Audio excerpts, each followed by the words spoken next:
Hello, welcome to the School of Ministry, our last day here with Chip Judd.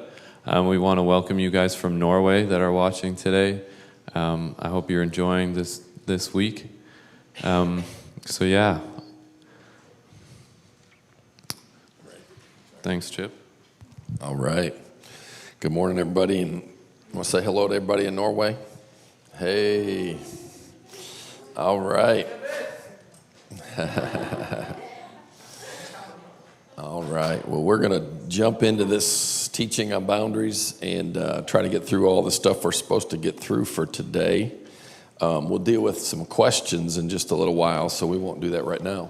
If you would, open your Bible to Genesis chapter 3. Genesis chapter 3. And we're going to pick up, for those of you that are here and have the notes in front of you, we're going to pick up, I think it should say something like how our boundaries developed, maybe. Yeah. All right, so we're going to talk about that. Obviously, we're going to have to hurry a little bit because we got a lot of stuff to cover, but we'll be okay, I think.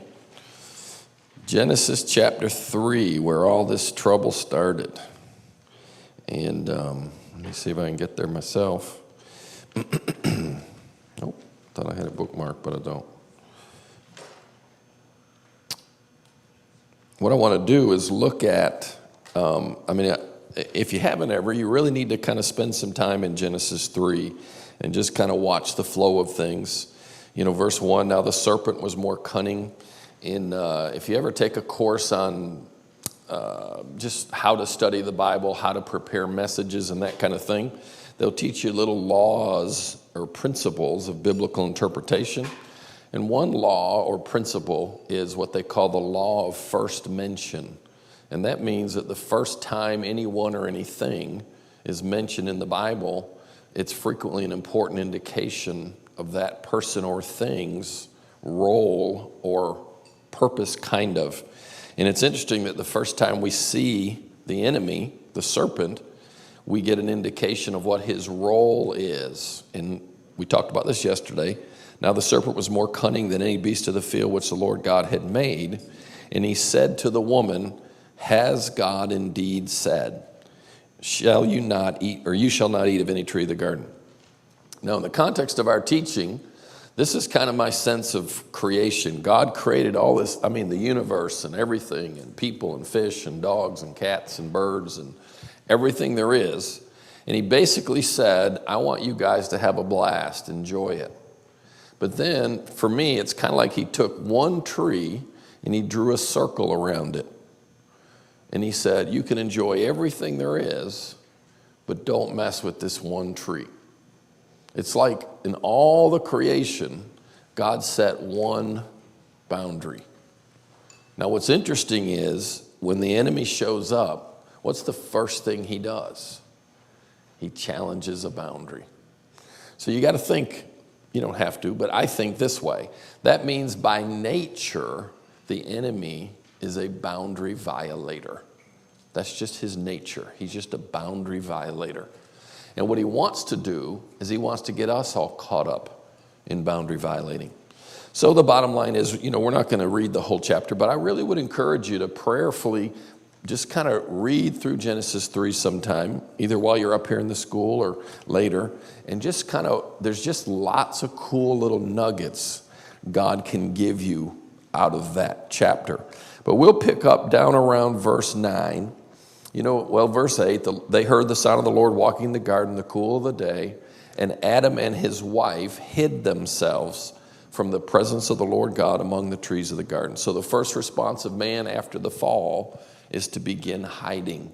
And we've been talking about it all week, that one of our issues is the next verse, verse 9 says, the Lord God called Adam and said, where are you? Verse 10, he said, I heard your voice in the garden, and I was afraid because I was naked, so I hid.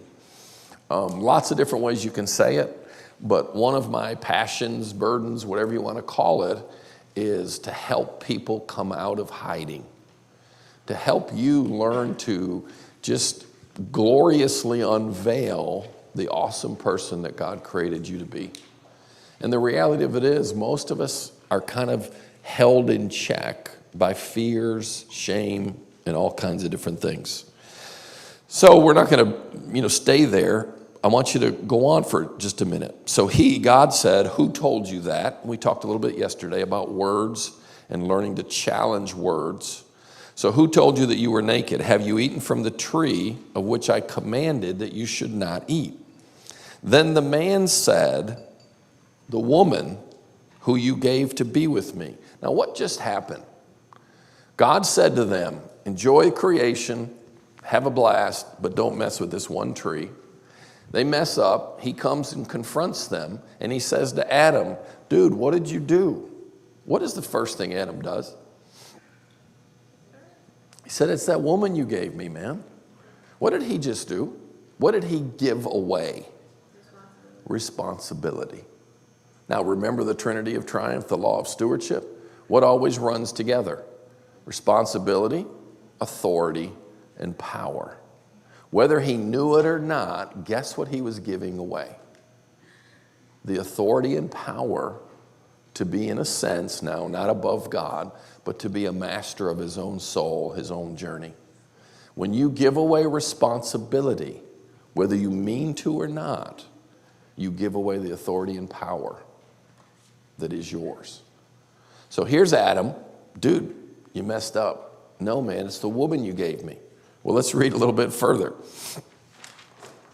The woman whom you gave to be with me, she gave me of the tree and I ate. So the Lord turns to the woman. What is this you have done? What does she do? The devil made me do it. What did she just do? She just passed off responsibility. What went with it? Authority and power. So the Lord God says to the serpent, because you have done this, you're cursed more than all cattle and all that other stuff. But here's the thing I want you to get as we revisit and go back to this whole boundary teaching. Boundaries are about responsibility. And the thing that I'm like a crusader for is to try to get you to take responsibility for everything going on inside your circle. When you're not feeling the way you want to feel, who's doing that to you? You are. You are. Say, I am. Now, I do not mean, I don't know if I've said this little disclaimer yet, I don't mean the 3 to 10% of the events of life that roll over us like a steamroller. Loss of a loved one. Somebody sticks a gun in your ribs and robs you. Those are moments when you're truly a victim. But victimhood is situational, meaning it happens and it's over. You are not, by essence and nature, a victim. So bad things happen, and in the moment the bad thing is happening, you or I might be a victim. But if you take a victim mindset, you look at everything that happens to you as if you were a victim. A friend doesn't respond to you the way you would like them to. You feel bad, you blame them for you feeling bad. And the reality of it is, they didn't make you feel bad, you made you feel bad because of the way you processed what happened and the way you talk to yourself. Now, a real important thought in this whole area of responsibility is, in a word, I believe God created us because he wanted someone to pour his love into, who would then, after being poured into, we love him because he first loved us. So who loves who first? We love him because he first loved us. So when you wake up in the morning, what's the first thing you should learn to do? Worship him, intercede, pray for the lost. What's the first thing you should do? We love him because he first loved us. What's the first thing you should do? Let him love you for a little bit. Let him love you for a little bit. Yeah, but we're supposed to pray for the lost. Let him love you for a little bit. One time I was kind of getting a hold of some of this, and I was like thinking about whatever, and I was journaling, and God said, Chipper, I want you to learn to start your day by stopping. What? I want you to start your day by stopping. Stopping what? Everything you do to impress me, fulfill your destiny, change the world, blah, blah, blah, blah, blah. I want you to learn to start your day by stopping and just let me love you. It's an amazingly simple thing, but it's so hard to get people to do that. I had a delightful moment with God over there on the couch this morning because I've just learned to just start my day by letting God love me. And I just had this wonderful moment over there with God just loving me. Now, then you get up full, or at least whatever level of fullness you're getting used to, and you go out and attack your day. But the point I'm trying to make right now is God created us for love. Now, you got to understand something, at least this is the Chip Judd way of thinking. God had a really kind of weird challenge that unless you get your mind in this abstract realm, doesn't make sense. You got to imagine God, the Trinity, Father, Son, Holy Spirit, and they're just full of love. And they got all this love they want to give away. So they're thinking, how can we do this? How can we create a creature just a shade off of ourselves, created in our image and likeness, but we want it to be love? Guess what? For it to be love, can it be forced? If it's forced, is it love? If you have to love God, is that love? So think of God's challenge. I want to create a creature with whom I can share love. It can't be forced. So what does that mean? What did he have to give us? A really scary word. He had to give us freedom. He had to give us the freedom to what? Not love him. Because if you can't not love him, then you can't love him. Does that make sense? If you're a robot, is that really love? If I have a screw and I program your brain to love me, are you really loving me? I'm just controlling you. So for God to create a creature that he could experience love with, there had to be freedom. Well, here's the interesting thing. For there to be freedom, you have to have a choice. If you don't have choices, it isn't freedom. What if I lined up 10 black cars and I said, you can have a car of any color you want. Just pick from the black. Do you really have a choice? Here's 10 black cars. Pick your favorite color. Did I really give you freedom? That's absurd. So the only way you can be free to love God is if you have a choice. Now here's where it gets interesting.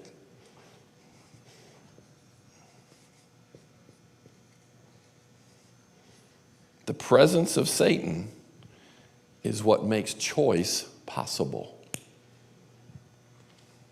I used to ponder, God, why did you do this, dude? Why did you make such a messed up place? How many of you think this place is pretty messed up? This world is pretty messed up. 1 John 5:19 says the whole world lies in the power of the evil one. Now, to whatever degree it does, we gave it to him. But the point is this. Satan does serve a purpose. What's his purpose? He gives you a choice.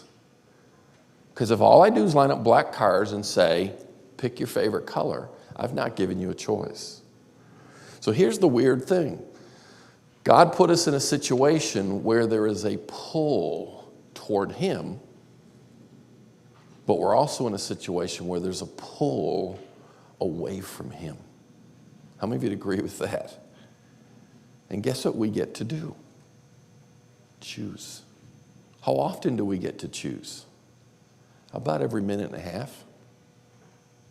About every minute and a half we get to choose. Are we going to follow God, go after God, or are we going to follow ourselves? So this whole idea of boundaries is about this whole idea of responsibility and the idea that you and I have this awesome privilege of learning to walk in this cool life that God's given us, but then learning to draw others into it and kind of permeate the earth with a bunch of people that are learning to live differently. All right, let me see what we have up here. Somebody back there? All right, back up. Back up to,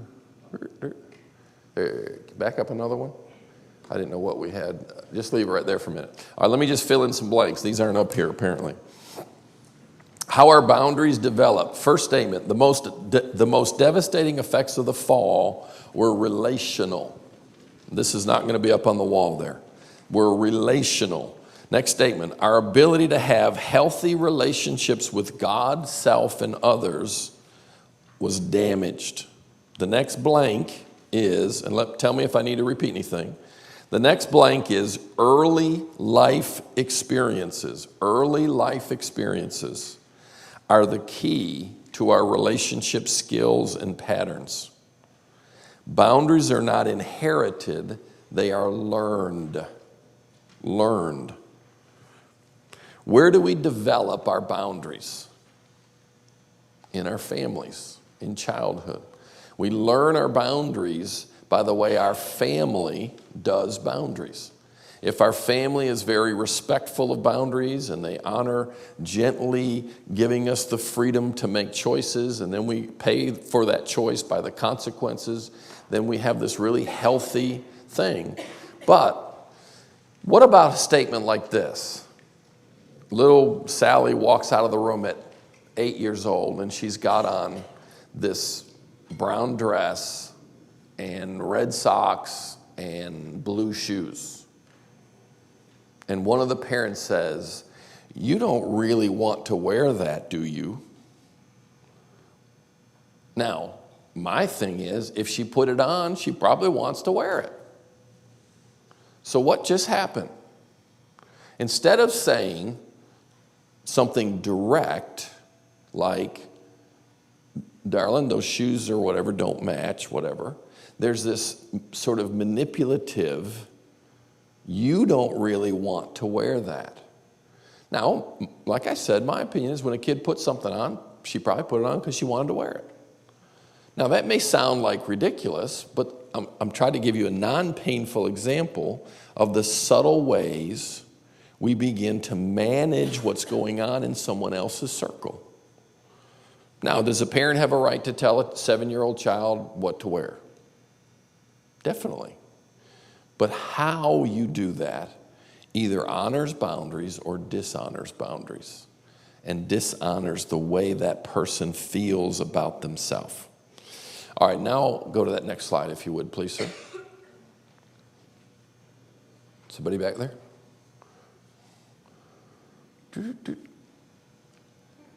Back up, please.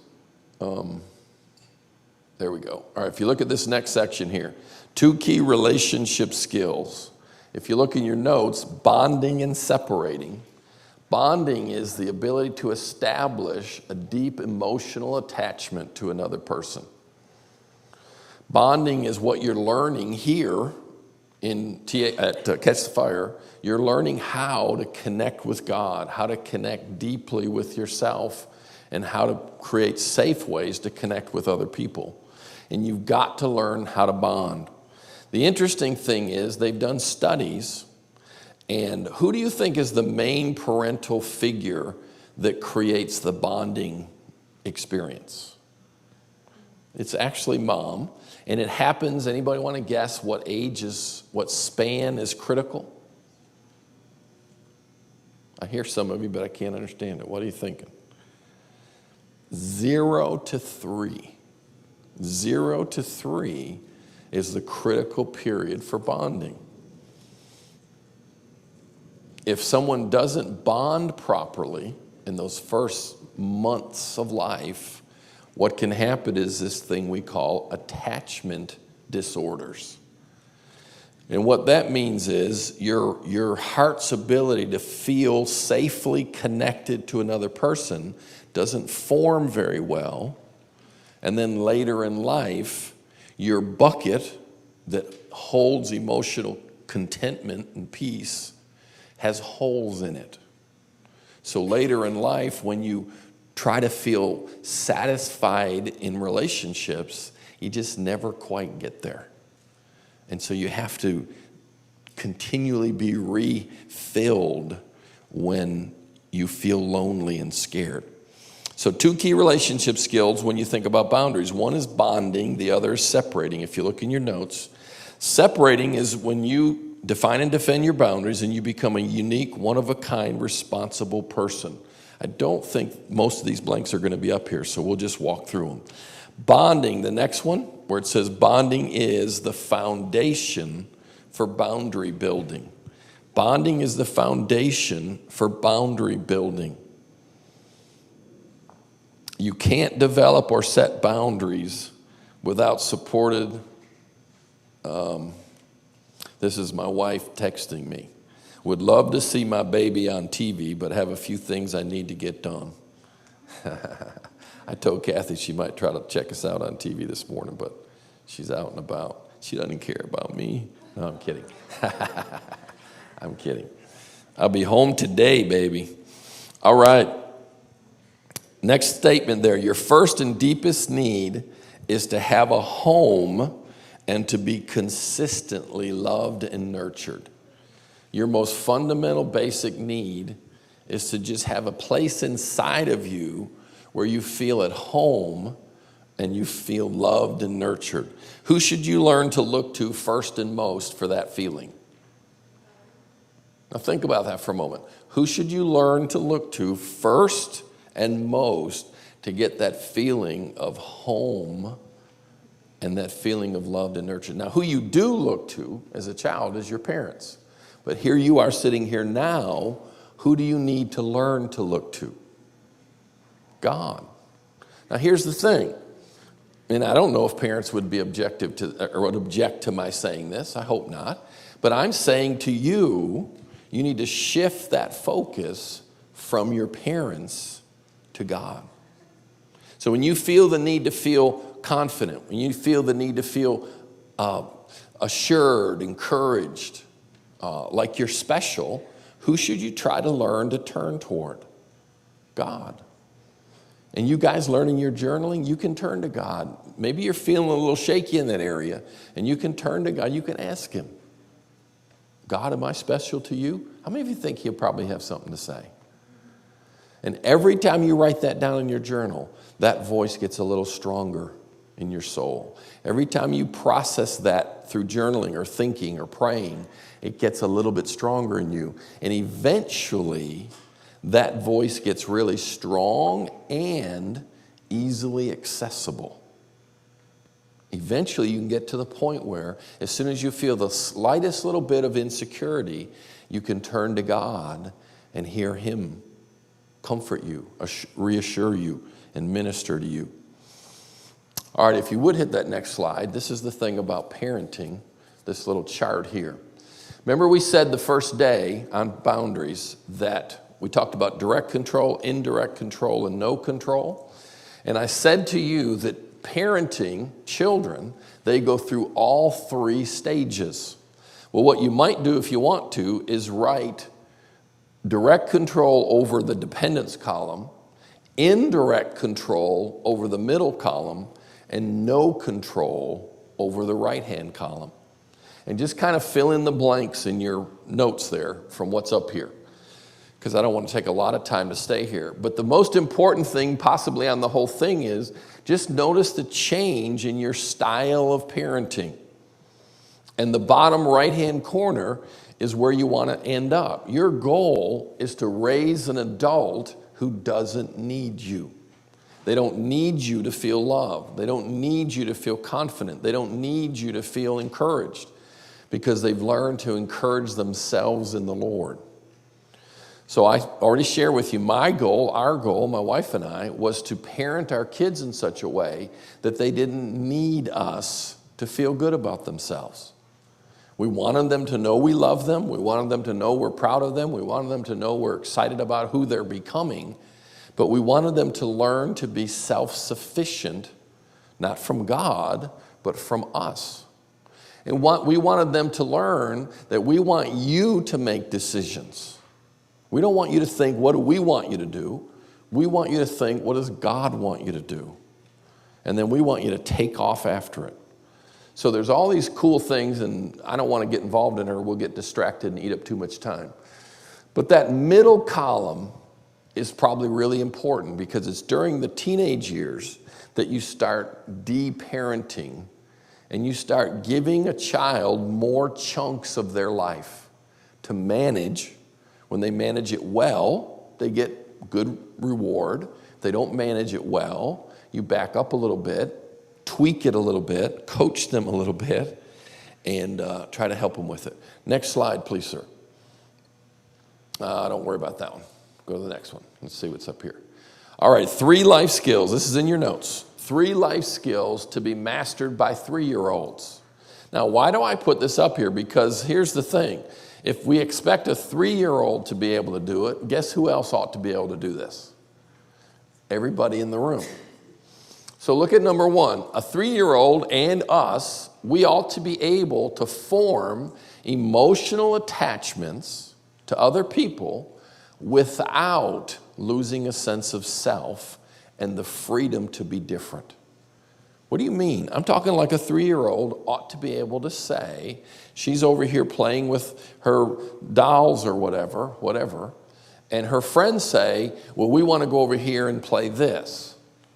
A healthy self-confidence ought to be able to say, well, I think I'll stay here and do what I'm doing. And not feel like I have to deny what I really want just to fit in with the other kids. That's healthy. Well, guess what? You ought to be able to do that now.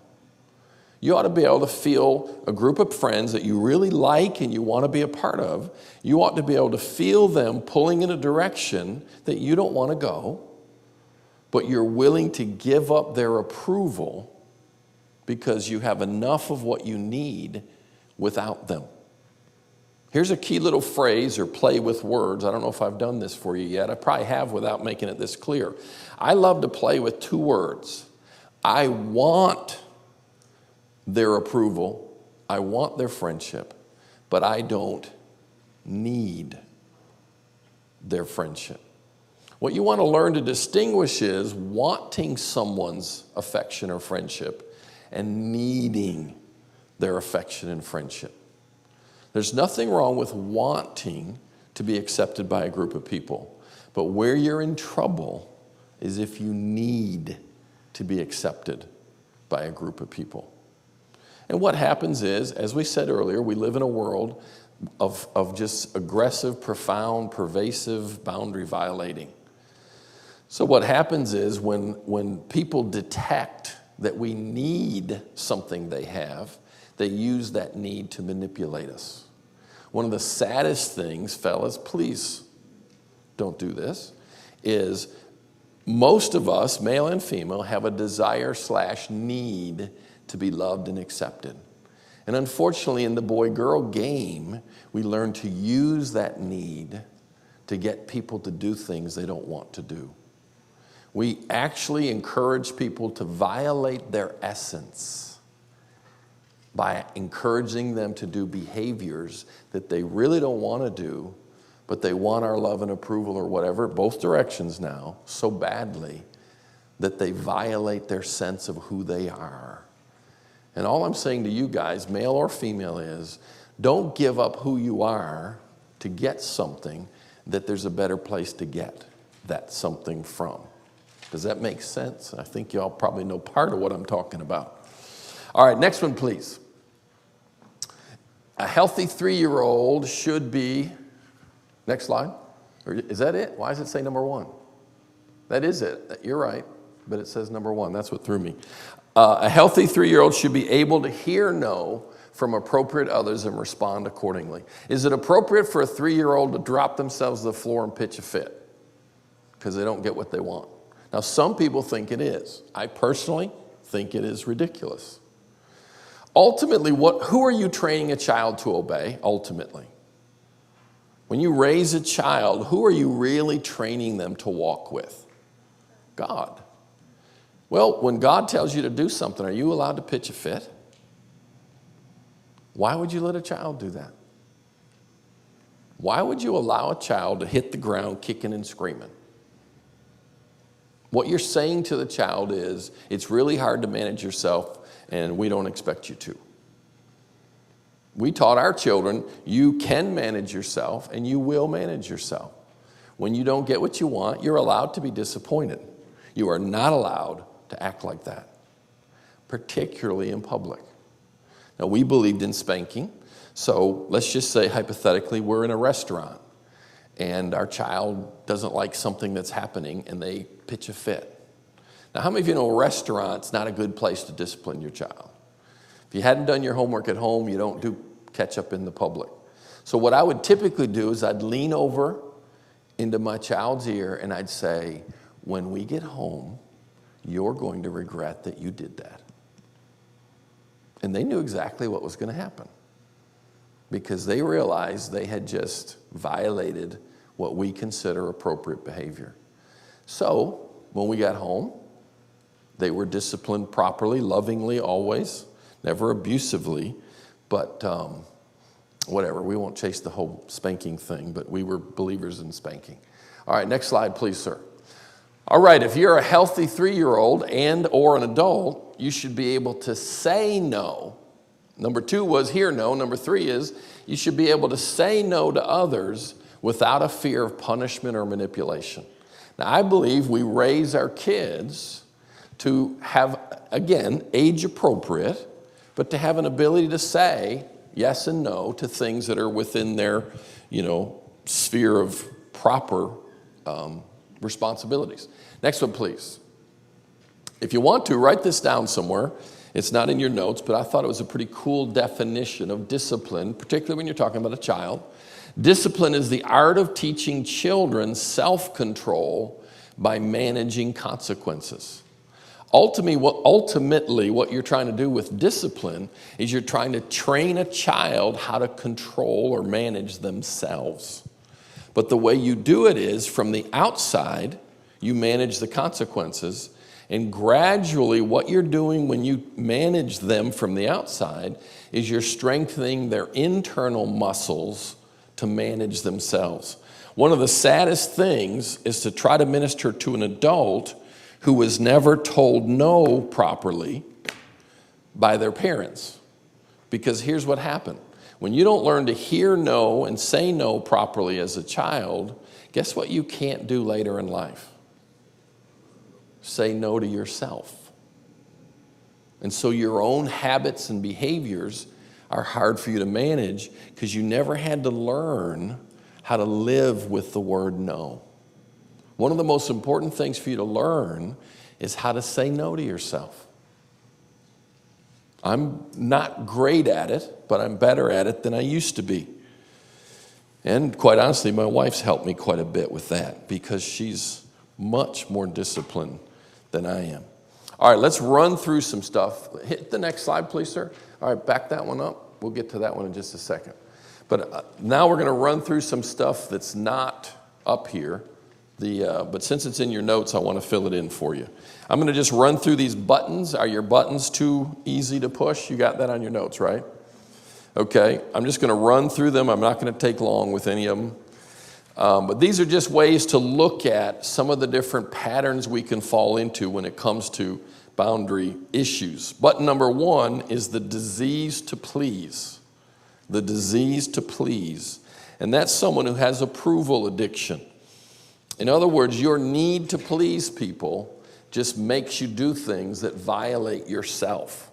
And I probably used to have a good bit of difficulty with that. And this falls into that whole area of having a hard time saying no. Button number 2, a fear of rejection and abandonment.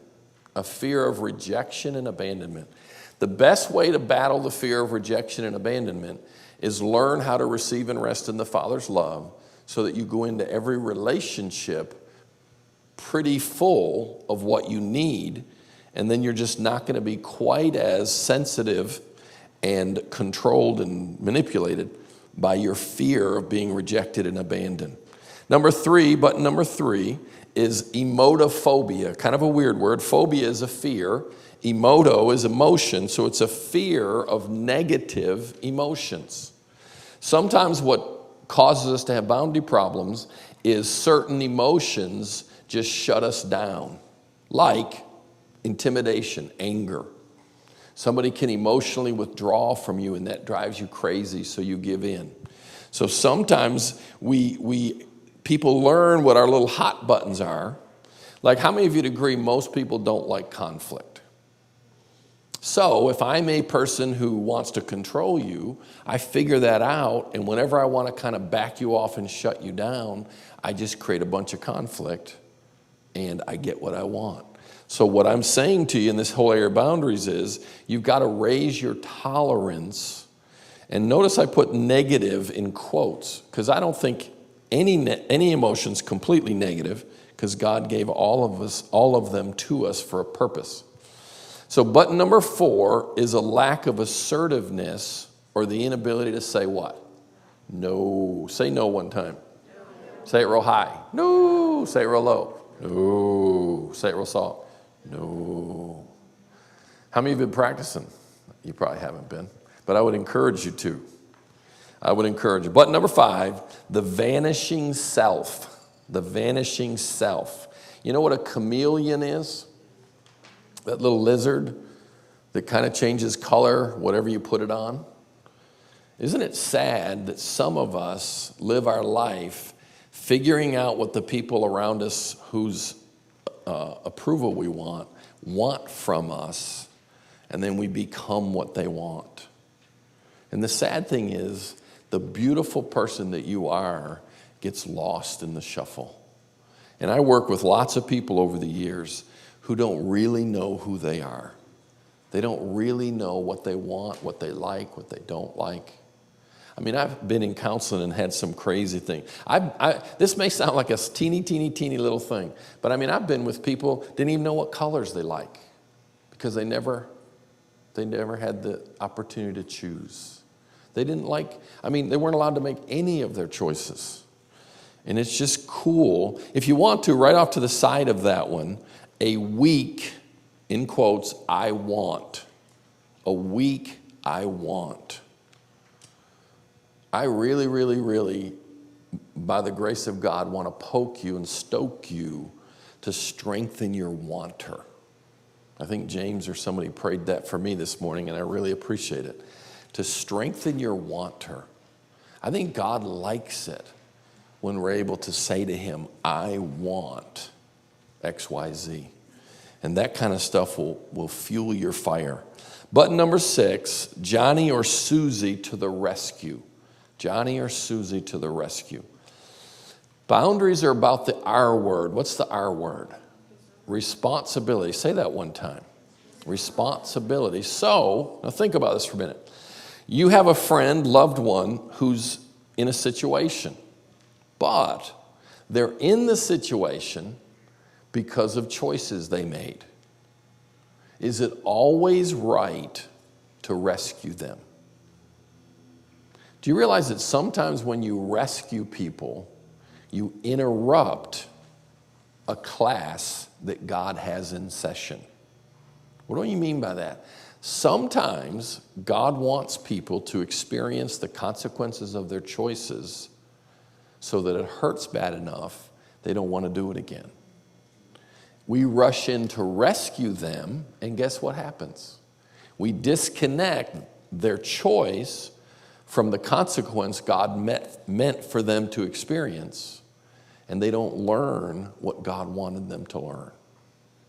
It's not always right to save someone from their pain. It is not. Sometimes it is, but sometimes it is not. And you've got to learn how to discern the difference.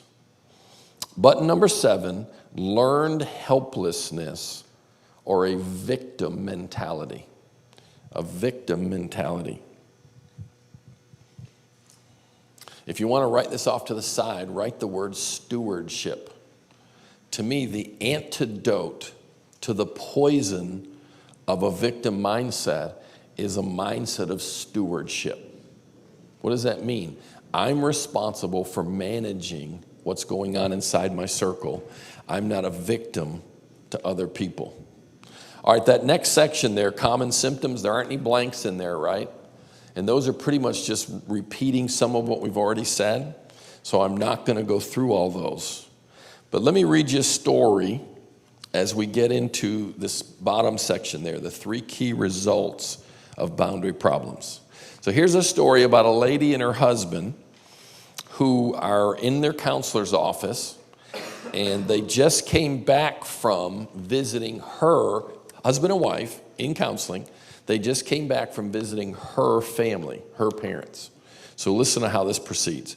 Helen, the wife, felt guilty and depressed since her family's last visit with her parents. In other words, her husband and her kids went to visit her parents. So Helen says to the counselor, our time with now here's what I want you to do as I'm reading this story. Think boundaries and start watching for violations of healthy thinking, okay? So Helen says to the counselor, our time with my parents was difficult. My mother was very critical of me and even of our children. I felt really guilty since we left there. The counselor asks Helen about her parents. Helen replies, my father's a wonderful man. He's loving and very supportive of me. My mother does a lot for me. She's very protective, but sometimes she's critical. Ken, Helen's husband, looks at her and says, sometimes your mother's critical? Helen reluctantly admits, okay, more than sometimes. So the counselor says, well, Helen, when is your mother critical? Helen thinks and looks away as she answers. When I was growing up, she criticized how I look, the clothes I wore, my friends, my grades. Now she's even critical of my husband and my children. I guess she's critical about just about everything. So the counselor asked how her father responds when her mother is critical. Helen replied, oh, he goes into the living room and reads the paper. That's the way he copes when she nags him, which is just about all the time. She smiled weakly and said, Daddy spends lots of time reading the paper. But when the counselor asked how Helen responds to her mother, she said, well, I've always tried to make her happy. I've always tried to please her. But I guess I just haven't been the daughter she wanted me to be. I've really tried, though. And her voice trails off. The counselor says, Helen, how do you feel when your mother criticizes you? Helen replies, guilty, I guess. Guilty that I can't make her happy. Guilty I've failed her as her child. Helen chokes out the words, now she treats my children just like she treated me. Her criticism has never bothered me, but I don't want her to treat my children that way. I just don't know how to get her to treat us well. Any boundary problems and all that? Tell me some things that are wrong with that story. Yes? She doesn't want to let her mom. She doesn't want to let her parents down. So that would be she's being responsible for what? She's taking responsibility for her parents' happiness, particularly her mom. What else is going on in there? Let's do these 3 things here and then let's talk about it. But think about that story for a minute. All right, at the bottom of your page there, 3 key results of boundary problems. Next slide, please, sir. One of the things that happens when you have boundary problems is you lose objectivity. Objectivity is the ability to see things the way they really are. So what happens when you have boundary problems is you're unable to see things the way they really are. Hit the next one, please. You also get a warped sense of responsibility. And what happens when there's a warped sense of responsibility is someone's enabling, remember that fancy word we use with, addiction stuff? Somebody's enabling another person's irresponsibility. Typically, they're neglecting their own needs, but inevitably over time, you just develop this growing pocket of resentment. And even if you can't consciously figure out why you feel it, you start resenting the person whose boundaries are all messed up with you. So thinking, I think there's one more thing. Yeah, the third one. I don't think it's up here, though. Go one. Yeah, back up one time, please, sir. So the third one at the bottom there is control issues in your notes. Control issues. All right, now if you look at those three things, an inability to see things as they really are, a warped sense of responsibility, what else do you see wrong with this story? Was she seeing things the way they really are? Like what? What would be examples?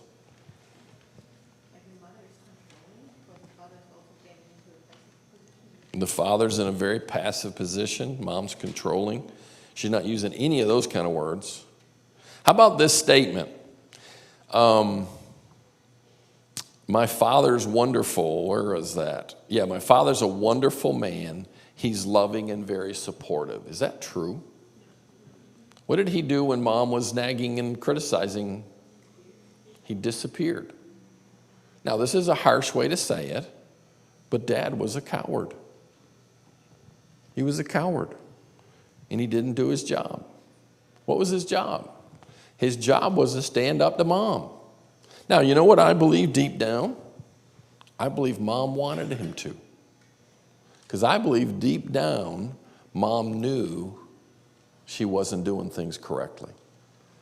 And she would love for him to have stood up. Now, I don't mean she would have enjoyed it. But here's the thing about this stuff. He apparently had a low tolerance for what? Conflict. So he would hide behind the paper. And what happened was her personality, mom, was allowed to run free, and people got damaged. Now, it's really easy to be upset with mom, but please don't leave dad out. Dad did not do his job. And that's some of the objectivity stuff. Any other boundary issues you see in all that? Did you catch the phrase where she said, her criticism never bothered me? Obviously, that can't be true. But what got her attention was when her mom started criticizing her own children, and then she realized how unhealthy and unhelpful that was. All right, let's jump to this next part that is probably one of the most important parts. That bottom number 3 blank is the word control issues, in case you didn't catch that at the bottom of the sheet there.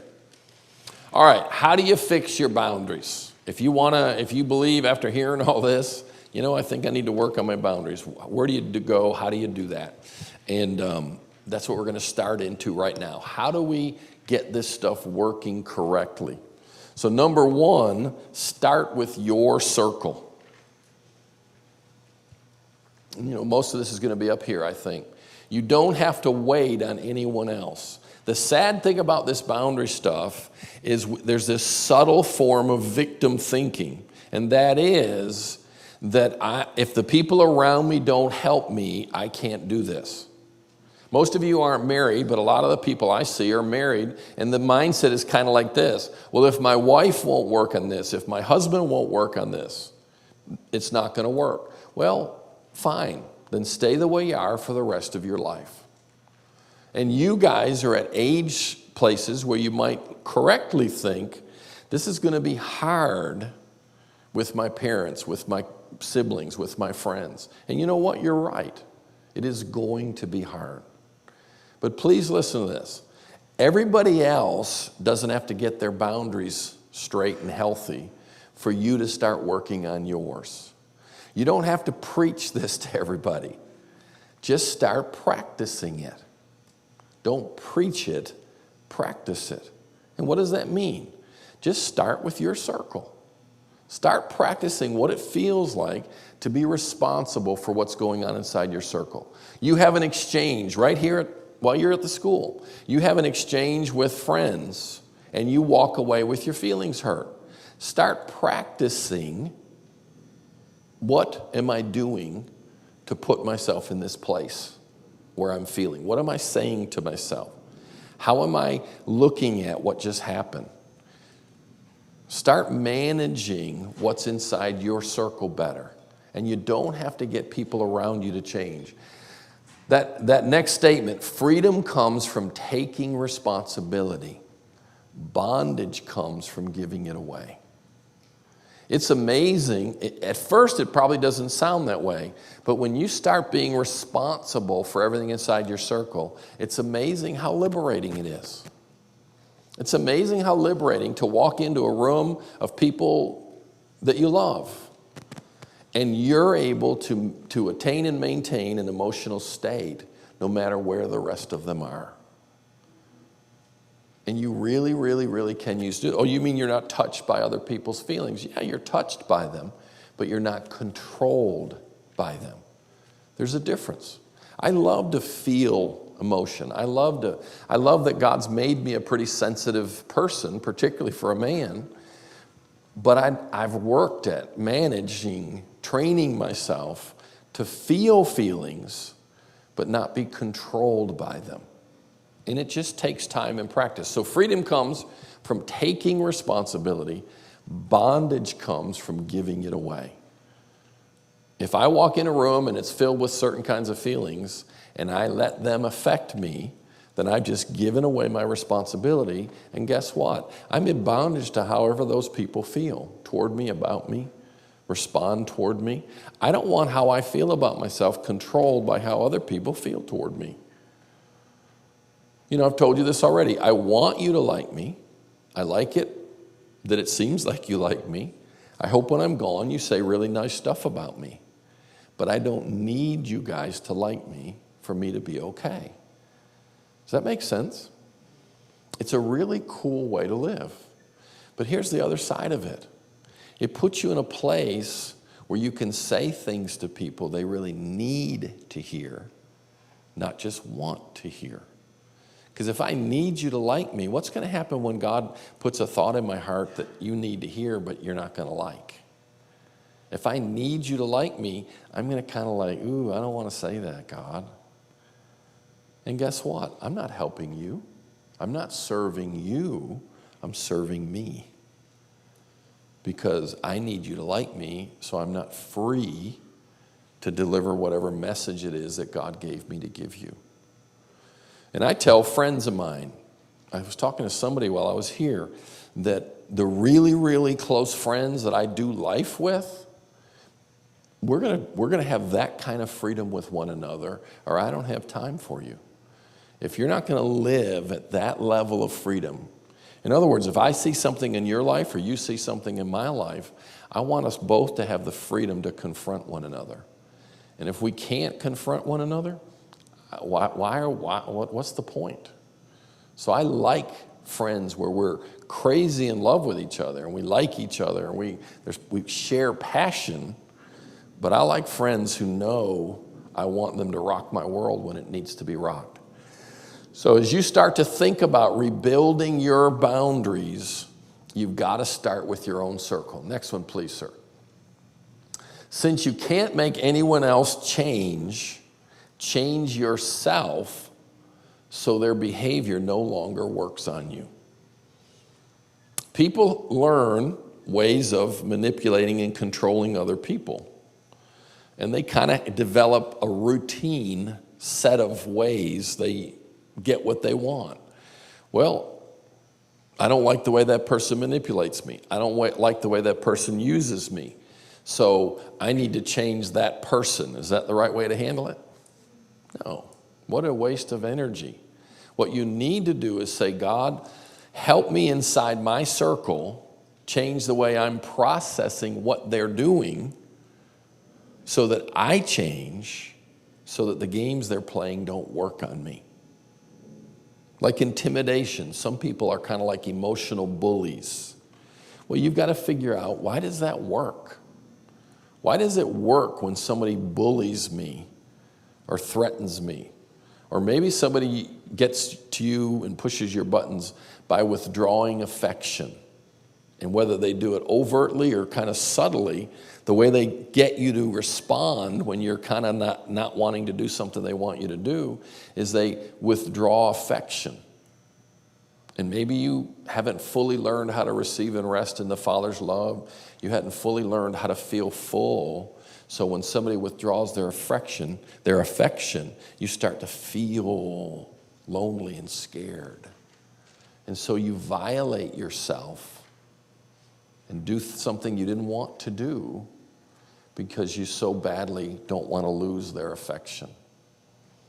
What's cool is when you learn to receive and rest in the Father's love, you can watch someone try to manipulate you by withdrawing their affection. And you're able to say, you know, I really want their affection, but I don't need it. Let me tell you about a need. How do you tell the difference between a want and a need? A need is something that's absence makes you sick, its presence makes you well, and its consistent availability keeps you healthy. Most of what we think we need, we don't really need.